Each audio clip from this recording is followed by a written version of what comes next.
দুর্জয়কে উচিত শিক্ষা দিয়ে নিজের স্বপ্ন পূরণ করার দায়িত্ব নিল রানী। সম্পূর্ণ জানতে ভিডিওটিতে একটি লাইক করে প্রথম থেকেই দেখতে থাকো। হ্যালো বন্ধুরা, টলিউড স্টুডিও পাড়া চ্যানেলে তোমাদেরকে স্বাগত। গল্পের শুরুতেই দেখা যায় যে রানীর তো সমস্ত ডকুমেন্টস ছিঁড়ে দিয়েছিল দুর্জয়, আর ভেবেছিল রানী তার স্বপ্নগুলো হয়তো এখানেই শেষ, কিন্তু না, রানী হাল ছাড়েনি। সকালবেলা উঠতেই রানী একটা দারুণ প্ল্যান করে ফেলেছে। বাড়িতে চলে এসেছে ডক্টর ভূমি চ্যাটার্জি। সে এসে বলে, আসলে রানীকে আজকে আমি আমার চেম্বারে নিয়ে যাই, সারাদিন ধরে ওকে একটু চেক আপ করবো, তারপর বিকালে কেউ গিয়ে নিয়ে আসলেই হবে। আর কথাটা শোনার পরেই তখনই বাড়ির সবাই চমকে যায় আর বলে, এটা তো আমরাই করতে পারতাম, আপনি আবার কষ্ট করে আসতে গেলেন কেন? তখনই ভূমি চ্যাটার্জি বলে, না না, রানীর জন্য আবার কষ্ট কিসের, রানীর জন্য আমি সবই করতে পারি, কোনো কষ্ট হবে না আমার, আপনারা শুধু শুধু এত চাপ নেবেন না। আর তখনই কুমু তখন বলে, রানী চলো আমি যাচ্ছি, একবারে বসে থেকে তোমাকে নিয়ে আসবো। কিন্তু ডক্টর ভূমি চ্যাটার্জি বলে, না না, আপনাদের যেতে হবে না, প্লিজ আপনারা এতটা ব্যস্ত হবেন না, তাহলে আমার খুব খারাপ লাগবে, আমি তো আছি, আমি রানীকে নিয়ে যাব, আর আপনারা কেউ একজনকে নিয়ে আসবেন, ব্যাস তাহলেই হবে, আর কোনো কিছু লাগবে না।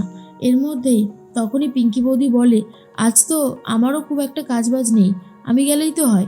কিন্তু রানী তখন বলে, না পিঙ্কি বৌদি, তোমাকে যেতে হবে না, আর আন্টি যখন বলেছে কাউকে যেতে হবে না, তো যেতে হবে না, তোমরা এত আমাকে নিয়ে ভেবো না, তাহলে কিন্তু আমার খুবই খারাপ লাগবে।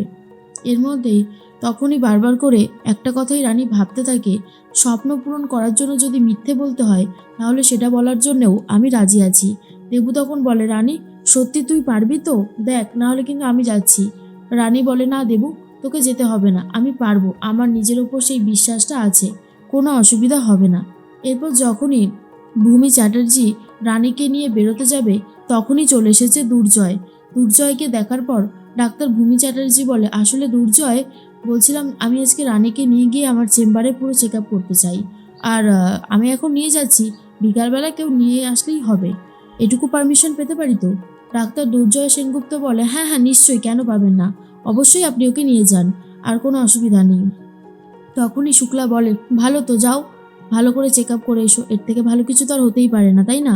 এরপর রানীকে নিয়ে বেরোনোর সময় তখনই রানী ভূমি চ্যাটার্জিকে বলে, ডাক্তার আন্টি, আমার জন্য তোমাকে খুব ঝামেলার মধ্যে পড়তে হলো, তাই না গো, আই এম সরি। আর তখনই ডাক্তার আন্টি বলে, না না রানী, এটার আবার ঝামেলা কি আছে? কিন্তু আমি তো ভাবছি অন্য কথা, যে তুমি 4টে বছর কীরকমভাবে যাতায়াত করবে, মানে রোজ রোজ মিথ্যে বলে বেরোনোটা তো ইম্পসিবল, তাই না? রানী তখন বলে, হ্যাঁ জানি তো ইম্পসিবল, কিন্তু আমি তো রোজ রোজ মিথ্যে বলে বেরোতে পারবো না, তাই আজকের দিনটা আগে সামলাচ্ছি, এবার কালকে থেকে একটা কিছু ভাবতে হবে, আশা করি তাহলে আমি পারবো। তখনই ডক্টর আন্টি বলে, তাহলে তো খুব ভালোই, শোনো আর লেট করো না, চলো গাড়িতে ওঠো, এবারে আমাদেরকে বেরিয়ে পড়তে হবে। রানীর চোখে জল এসে গেছে আর বলে, তুমি যদি না থাকতে আমার যে কী অবস্থা হতো সেটা আমি খুব ভালো মতনই বুঝতে পারছি।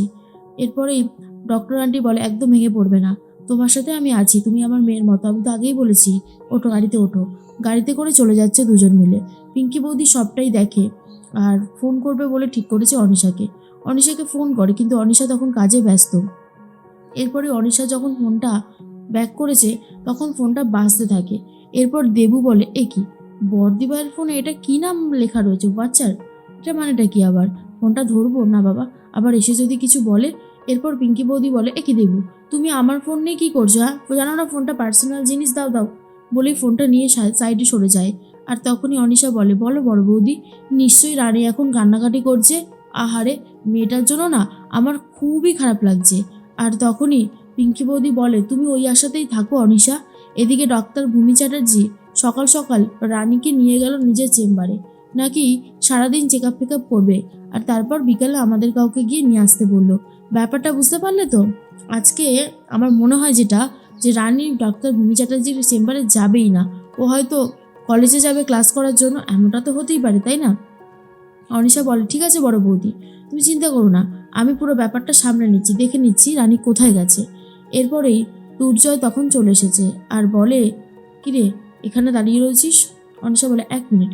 অনিশা একজনকে ফোন করে বলে, তুমি এক্ষুনি ডাক্তার ভূমি চ্যাটার্জির চেম্বারে যাও তো, গিয়ে দেখো ওখানে রানী আছে কিনা।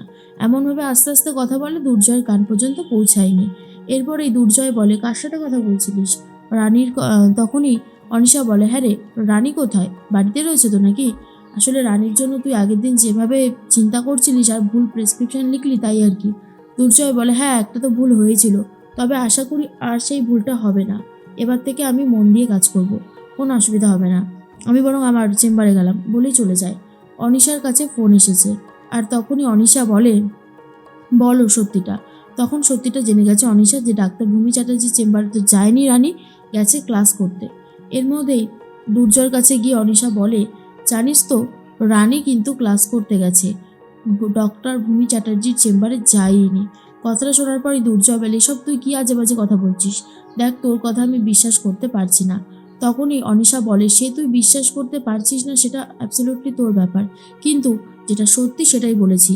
তোর বিশ্বাস হচ্ছে না তো ঠিক আছে, ঠিক আছে, তোর বিশ্বাস হওয়ার দরকার নেই, তুই চল আমার সাথে। এই বলেই রানীর জন্য আরও বেশি করে দুর্জয়কে টানতে টানতে নিয়ে যাচ্ছে অনিশা। এদিকে রানীরা সবাই মিলে ক্লাসে চলে গেছে। স্যার চলে এসেছে আর বলে, তোমাদেরকে অনেক অনেক ওয়েলকাম। প্রথম দিনে আজকে আমরা কোনো ক্লাস করব না, আজকে আমরা পরিচয় পর্বটা সেরে নেব, আর ক্লাস শেষে তোমাদেরকে রুটিনটা দিয়ে দেওয়া হবে। আশা করি বুঝতে পেরেছো। এরপরে প্রথমেই রানী দেবরায়ের নাম বলে, আর বলে, তুমি মেনশন করেছো যে তুমি প্রেগনেন্ট, তুমি পারবে তো সবটা সামলাতে? 4টে বছরের ধকল পারবে কি? রানী বলে, হ্যাঁ স্যার পারবো, আমাকে পারতেই হবে। আমি ডাক্তার হতে চাই, এটা আমার জীবনের স্বপ্ন, আর সেই স্বপ্ন পূরণ করার জন্য আমি সব চেষ্টাই করতে পারি। তখনই সে বলে, বুঝলাম, কিন্তু লাস্ট বছরগুলো তাও ঠিক আছে, এই যে সামনের একটা বছর, তখন তুমি কি করবে? নিউবর্ন বেবি, তাকে দেখে রেখে কলেজে এসে ক্লাস করাটা তোমার পক্ষে কি আদৌ সম্ভব হবে? রানী তখন বলে, আমি প্রাণপণ চেষ্টা করব, আশা করি আমি পারবো। তখনই দুর্জয় চলে এসেছে আর অনিশা। দুর্জয় এসে বলে, না রানী, তুমি পারবে না। স্যার তখন বলে, কে আপনি, এভাবে আমার ক্লাসে ভেতরে চলে এসেছেন পারমিশন ছাড়া? দুর্জয় তখন বলে, সরি স্যার, আমার নাম ডাক্তার দুর্জয় সেনগুপ্ত, আমি রানী দেবরায়ের হাজব্যান্ড হই। আসলে রানীকে আমি বারণ করেছিলাম, তবুও রানী এখানে এসেছে, রানী এখান থেকে চলো। তখনই রানী বলে, হাতটা ছাড়ো দুর্জয়, তোমার বাধা দেওয়ার কোনো অধিকার নেই। আমি একজন স্বাধীন মানুষ, আমার যা ইচ্ছা হয় আমি সেটাই করতে পারি। তুমি আমাকে বাধা দেওয়ার কে? তুমি বাধা দেবে না। অনেক করে তোমাকে বুঝিয়েছিলাম, তোমাকে ভালোটা বোঝাতে চেয়েছি, তুমি বুঝতে চাওনি, তাই বাধ্য হয়ে আমাকে ছলনার আশ্রয় নিতে হয়েছে, আমার কিছু করার ছিল না। এরপরে রানীকে হাত ধরে টানতে টানতে বাইরে নিয়ে যায়। তখনই প্রচণ্ড রেগে যায় রানী, আর বলে, আজকে যে বা যারা ষড়যন্ত্র করেছে তাদের ষড়যন্ত্রটাই দেখলে তুমি। তুমি আমার ভালোবাসা, আমার স্বপ্নটার কোনো দাম দিলে না দুর্জয়, কিন্তু আমিও তো ছেড়ে দেওয়ার পাত্রী না। আমি এর শেষ দেখে তবেই ছাড়বো, তুমি আমাকে বাধা দিতে পারবে না। আমি একজন স্বাধীন মানুষ, আর আমার যা মনে হবে আমি তাই করব, দেখি আমাকে কি করে তুমি আটকাও। এই বলেই দুর্জয় সামনে থেকে চলে যায়, আর অনিশা এরপরে দুর্জয়ের কান ভাঙাতে শুরু করে দেয়।